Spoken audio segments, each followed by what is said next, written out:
Hello everyone, welcome back to our YouTube channel Basic Concepts of Geology. We were discussing physical property of mineral. Till now we have seen the physical property of mineral based on the appearance, based on the interaction with light and few based on the mechanical property of a mineral. Today we are going to discuss physical property of mineral related to mass and some other diagnostic property. So let's get started with the mass. जो mass में है वो सबसे दो basic property जो आती है density और specific gravity. तो डेंसिटी क्या होता है मास बाय वॉल्यूम और इसको रो से हम डिनोट करते हैं और इसका यूनिट क्या होता है ग्राम पर सेंटीमीटर क्यूब और केजी पर मीटर क्यूब। तो डेंसिटी को ऑलरेडी हम अच्छे से जानते हैं, सबको पता है, तो ये बहुत ही बेसिक टर्म है क्योंकि मिनरोलॉजी में डेंसिटी का यूज ज़्यादा नहीं होता, वहाँ पे हम स्पेसिफिक ग्रेविटी या फिर रिलेटिव डेंसिटी को यूज करते हैं। तो इसलिए हम स्पेसिफिक ग्रेविटी या फिर रिलेटिव डेंसिटी जिसको बोलते हैं उसको हम डिस्कस करने वाले हैं। अब ये रिलेटिव डेंसिटी क्यों है? क्योंकि ये रेशियो को बताता है। स्पेसिफिक ग्रेविटी और relative density is a number that express the ratio of weight of a substance and the weight of an equal volume of water at 4 degree C. तो according to the definition हम क्या करेंगे, wait करेंगे एक substance और उसका ratio निकालेंगे equal volume of water. Volume किसके इक्वल होना चाहिए? वो जो सब्सटेंस हमने लिया है जिसका हम स्पेसिफिक ग्रेविटी कैलकुलेट करने वाले हैं। तो इस तरह से इसका जो रेशियो आएगा उसे हम स्पेसिफिक ग्रेविटी या फिर रिलेटिव डेंसिटी बोलेंगे। अब वही देखिए ये फॉर्मूला है, इसको हम जी से रिप्रेजेंट करते हैं स्पेसिफिक ग्रेविटी को, रो बाय रो H2O। इसमें एक इंपॉर्टेंट टर्म है कि जो हम वाटर लेंगे उसका टेम्परेचर क्या होना चाहिए, 4 डिग्री सेल्सियस होना चाहिए। और 4 डिग्री सेल्सियस क्यों होना चाहिए? क्योंकि 4 डिग्री सेल्सियस पे क्या होता है ना, वाटर की जो डेंसिटी होती है ना वो मैक्सिमम होती है, इसलिए हम 4 डिग्री सेल्सियस पे लेंगे। अब जो वाटर की डेंसिटी क्या होती है एट 4 डिग्री सेल्सियस पे, ये होता है 0.999 ग्राम पर सेंटीमीटर क्यूब। तो अभी देखो ये ऑलमोस्ट क्या हो गया, 1 के इक्विवेलेंट है। इससे क्या होगा, जो हम न्यूमेरिकल वैल्यू निकालेंगे स्पेसिफिक ग्रेविटी की वो ऑलमोस्ट जो है सिमिलर आएगा डेंसिटी की, क्योंकि हम उसको 1 से डिवाइड करने वाले हैं। अब क्या है कि हम रिलेटिव डेंसिटी ही क्यों मेजर करते हैं मिनरल का, एक इंपॉर्टेंट क्वेश्चन है आपके नॉलेज के लिए मैं बता दूं। किसी स्पेसिफिक मिनरल का स्पेसिफिक ग्रेविटी या फिर रिलेटिव डेंसिटी मेजर करते हैं तो उसमें क्या होता है, हमें उस सैंपल को, जो मिनरल का सैंपल होता है उसे ब्रेक नहीं करना पड़ता, एज इट इज उस सैंपल का हम स्पेसिफिक ग्रेविटी निकाल सकते हैं। क्योंकि सैंपल को, किसी भी मिनरल को हमें डैमेज नहीं करना होता, तो इनकेस जब हम किसी प्रीशियस मिनरल का, जेमस्टोन की बात करें, उसका हम जब कैलकुलेट करते हैं तो उसमें आसानी होती है। अब किसी भी सब्सटेंस का डेंसिटी और उसका स्पेसिफिक ग्रेविटी दो चीज़ों पर डिपेंड करता है। First one is its chemical composition and the second one is the packing of atoms in its crystal structure। यहाँ से क्या है ना, कुछ इसके अगेन जो मैंने पहले भी बताया था अपने वीडियोस में कि फिजिकल प्रॉपर्टी से एग्जाम्पल काफ़ी इंपॉर्टेंट होते हैं, वहाँ से बहुत सारे क्वेश्चंस बन के आते हैं। तो उसी तरह हम ज़्यादा एग्जाम्पल को यहाँ भी देखेंगे और जो प्रीवियस ईयर के क्वेश्चंस पेपर में आए हुए हैं। अब जो जी की वैल्यू होती है वो इंक्रीज करता है विद एटॉमिक नंबर ऑफ, जब कैटायन इंक्रीज करता है तो जी की वैल्यू भी इंक्रीज करता है। अब देखते हैं, कुछ एग्जांपल लेते हैं, जैसे कि ये एरोगेनाइट है। एरोगेनाइट का फॉर्मूला क्या होता है, CaCO3। तो इसका एटॉमिक वेट ऑफ कैटायन की बात करें तो ये होता है 40.08। कैटायन क्या हुआ, Ca इज कैटायन होता है। तो और इसकी जी की वैल्यू क्या होती है, इसकी जी की वैल्यू होती है 2.94। इसी तरह एक हम और एग्जांपल लेते हैं, सेरुसाइट, इसका होता है PbCO3। अब सेरुसाइट क्या होता है, लेड का ओर होता है। सेरुसाइट में कैटायंस का एटॉमिक वेट क्या होता है, 207.19 और इसकी जी की वैल्यू क्या होती है, ये होती है 6.58। तो अब देखो जैसे ये एटॉमिक नंबर बढ़ा तो जी का वैल्यू भी बढ़ा, तो ये रिलेशन है इसका केमिकल कंपोजिशन के साथ। अब दूसरे नंबर पे है कि packing of atoms in its crystal structure. तो अब ये पैकिंग ऑफ एटम्स क्या होते हैं कि मान लो कि अगर हम कहें कि किसी सब्सटेंस का जो है पैकिंग क्लोज है, तो इसका मतलब उस पर प्रेशर जो है, हाई प्रेशर लगा होगा, तो उसकी वजह से क्या होगा, उसकी पैकिंग डेंस हुई होगी या क्लोजली हुई होगी, तो उसकी क्या होगी, आपकी डेंसिटी और स्पेसिफिक ग्रेविटी भी जो है वो अभी हाई होगी। तो उसी तरह दूसरा सब्सटेंस होगा जो कि लूजली पैक होगा, तो उसका क्या होगा, ग्रेविटी कंपेयर जब हम करेंगे तो स्पेसिफिक ग्रेविटी और उसकी ग्रेविटी जो होगी वो लो होगी। ये क्या लूजली हो गया आपको, लूजली पैक, और ये टाइटली पैक। ये सेकेंड वाला इंपॉर्टेंट रोल प्ले करता है जब हम पॉलीमॉर्फ मिनरल की स्टडी करते हैं। अब जैसे कि एक एग्जांपल लेते हैं, कार्बन के दो पॉलीमॉर्फ मिनरल होते हैं, एक तो होता है ग्रेफाइट, दूसरा होता है डायमंड। अभी आप देखो ग्रेफाइट में क्या होता है ना, ये लो प्रेशर पे बनता है ये, और ये डायमंड क्या होता है, हाई प्रेशर पे बनता है।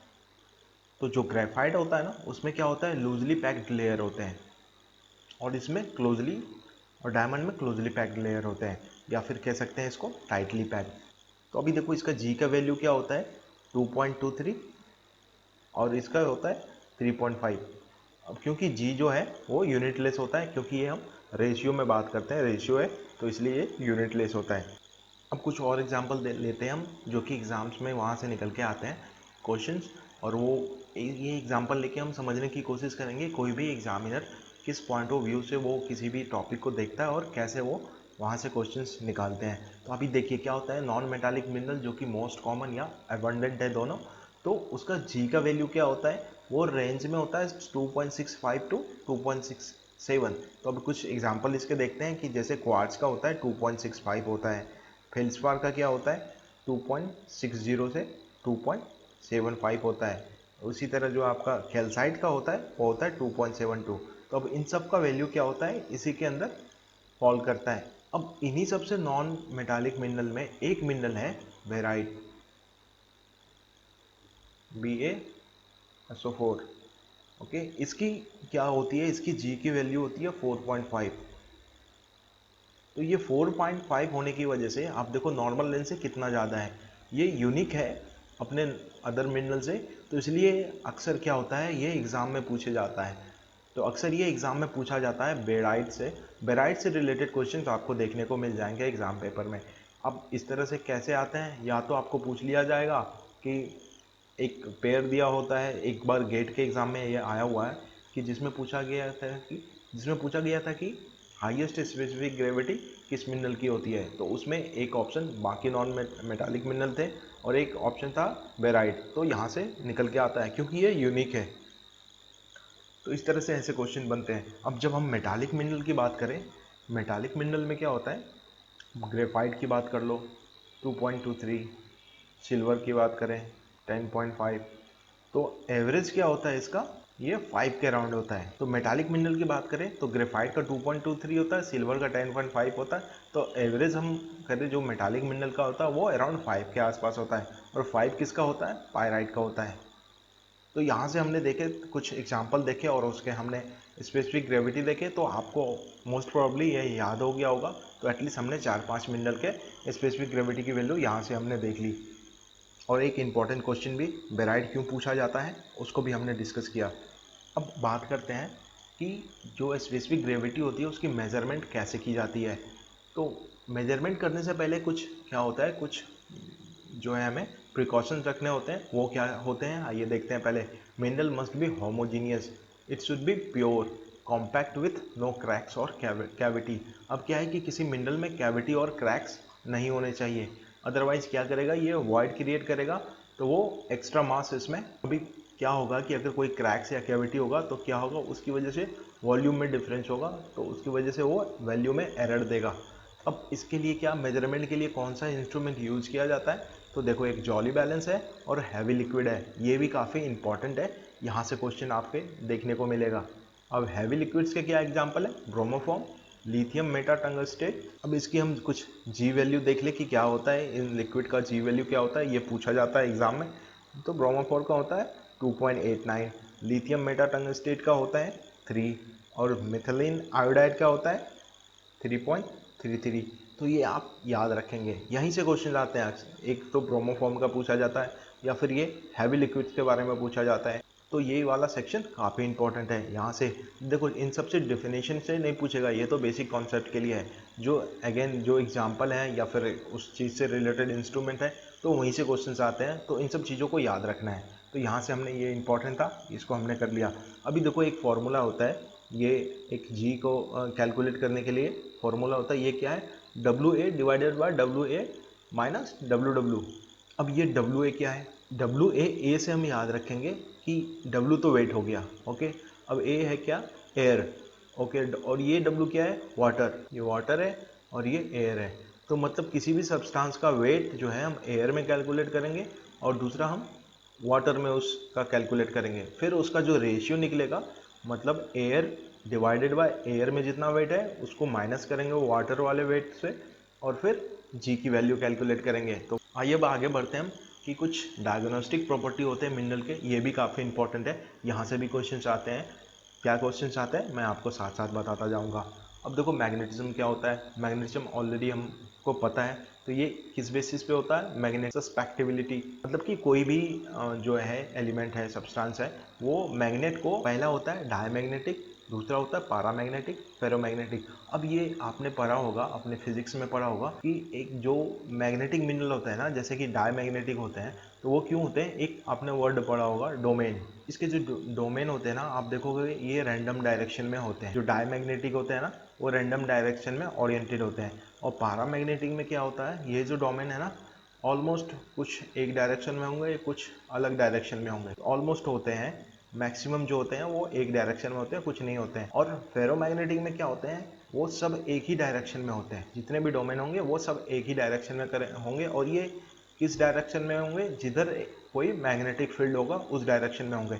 अब इसके एग्जाम्पल से क्वेश्चन आते हैं कि एक डायमैग्नेटिक मिनरल, ये कैल्साइट पूछा जाता है, आपको कहीं ना कहीं ये क्वेश्चन पेपर में मिला होगा, या फिर आप आगे दोगे एग्जाम तो ये कैल्साइट याद रखना, ये डायमैग्नेटिक होता है। क्वार्ट्ज भी जो होता है डायमैग्नेटिक होता है, और ये इसका डायग्नोस्टिक प्रॉपर्टी है।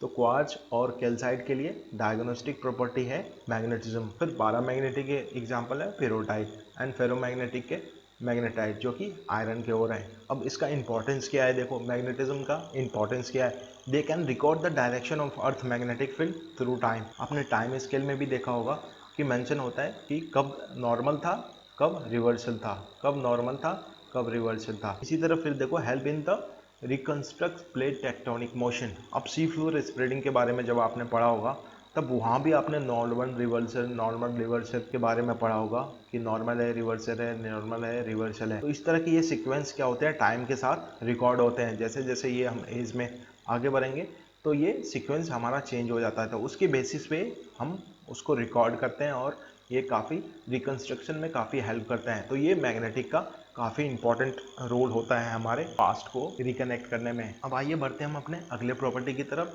That is radio activity. Radio activity minerals contain radio active element such as thorium and uranium. ये थोरियम और यूरेनियम रेडियो एक्टिव एलिमेंट होते हैं, या फिर कभी कभी गेट के एग्जाम में भी पूछा गया हुआ है। अब एग्जाम्पल क्या होते हैं रेडियो एक्टिव एलिमेंट के? यूरेनिनाइट, पिचब्लेंड, कोरियनाइट एंड ऑटियोनाइट। अब हम बात करते हैं अगले diagnostic property, that is solubility in acid. ये काफ़ी इंपॉर्टेंट है। जब आप एक फील्ड जियोलॉजिस्ट बनोगे, फील्ड में जाओगे, हेल्पफुल होता है हमें रॉक आइडेंटिफिकेशन में। देखो कैसे होता है, some mineral undergoes a visible reaction with dilute hydrochloric acid. अब क्या होता है? इसके एग्जाम्पल है कार्बोनेट मिनरल। कार्बोनेट मिनरल जो होते हैं ना, वो विजुअल रिएक्शन शो करते हैं। तो फील्ड में कितनी बार होता है कि हम कंफ्यूज हो जाते हैं कि उस मिनरल के अंदर कार्बन का कंटेंट है या नहीं। तो कार्बन एलिमेंट है या नहीं, तो उसके लिए हम क्या करते हैं? डाइल्यूट हाइड्रोक्लोरिक एसिड जब उस पर डालते हैं तो वो एक रिएक्शन शो करता है। तो हमें पता चल जाता है कि वो कार्बोनेट रॉक है, मिनरल है कि नहीं वो। अभी देखो इसके कुछ एग्जाम्पल हैं, calcite, aragonite, witherite, CU carbonate, copper carbonate जो होते हैं dissolve in the dilute acid, ये डाइल्यूट एसिड में होते हैं। इसी तरह फिर ये डोलोमाइट जो है, रोडोक्रोसाइट जो है, मैग्नेसाइट जो है, सीडेराइट जो है, इसके लिए क्या होता है? हॉट HCl चाहिए होता है। अब देखो ये dilute acid. Let's come to the next property which is based on the sensory test. अब इसमें पहला आता है ऑडोर। ऑडोर मतलब क्या होता है कि स्मेल जो होती है उसकी, वो। तो अब सल्फर किस तरह का स्मेल करता है? Smell like the gas produce by the रॉटन egg. रॉटन egg, जो सड़े हुए अंडे जिस तरह की बदबू आती है, उस तरह से सल्फर हमारा स्मेल करता है। अब क्ले क्या होता है? ये स्मेल अर्दी करता है। अर्दी क्या? आपने जब पहली बार जब बारिश होती है, तब जो वो मिट्टी की धीमी धीमी खुशबू आती है ना, तो उसको बोलते हैं हम अर्दी वाला। जब आपको क्ले का कोई मिनरल मिलेगा ना, कोई क्ले का सैंपल मिलेगा, तो आप क्या करना, उस पर अपना ना गर्म हवा से ब्लो करना, फिर उसकी खुशबू को देखना, तो वो कितना एक अलग सा खुशबू होता है जो अर्दी होता है। अब टेस्ट की बात करें तो हैलाइड NaCl रॉक साल्ट जो है सॉल्टी टेस्ट करता है। उसी तरह सिल्वाइड और KCl जो है सॉल्टी और बिटर टेस्ट करता है। उसी तरह एक फील का प्रॉपर्टी है, जिस इसके कुछ एग्जांपल हैं, जैसे कि एक ग्रेसी होता है, मोलिब्डेनाइट जो है, ग्रेफाइट जो है, टाल्क जो है, एक ग्रेसी सा फील देता है। तो ये थे कुछ डायग्नोस्टिक प्रॉपर्टी। इसके अलावा एक बहुत ही इंपॉर्टेंट प्रॉपर्टी है, that is based on the electrical properties. This is basically for the industrial use, but यहाँ से भी क्वेश्चन आते हैं हमारे। तो सीधा सा है, बहुत छोटा सा टॉपिक है ये। तो देखो आप, पीजियो इलेक्ट्रिसिटी ये क्या होता है? जब अंडर डायरेक्ट प्रेशर हम किसी मिनरल या सब्सटेंस को रखते हैं, तो क्या होता है? उस पर जो है चार्ज क्रिएट हो जाते हैं। एक तरफ पोल पे हो जाएगा पॉजिटिव, दूसरी तरफ निगेटिव हो जाएगा।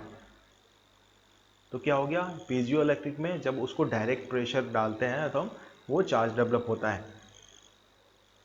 तो उसके क्या एग्जांपल है, क्वार्ज और टूरमलिन। तो यहाँ से ये एग्जांपल, अगेन एग्जांपल काफ़ी इंपॉर्टेंट है, यहाँ से पूछे जाते हैं कि पीजियो इलेक्ट्रिक मिनरल कौन से हैं। तो क्वार्ज होते हैं और टूरमलिन होते हैं। और पायरो इलेक्ट्रिक क्या होते हैं, पायरो इलेक्ट्रिक सेम इसी तरह, इसको हीट में जब हम करते हैं, ड्यूरिंग हीटिंग क्या होता है, certain mineral can also develop an electric charge.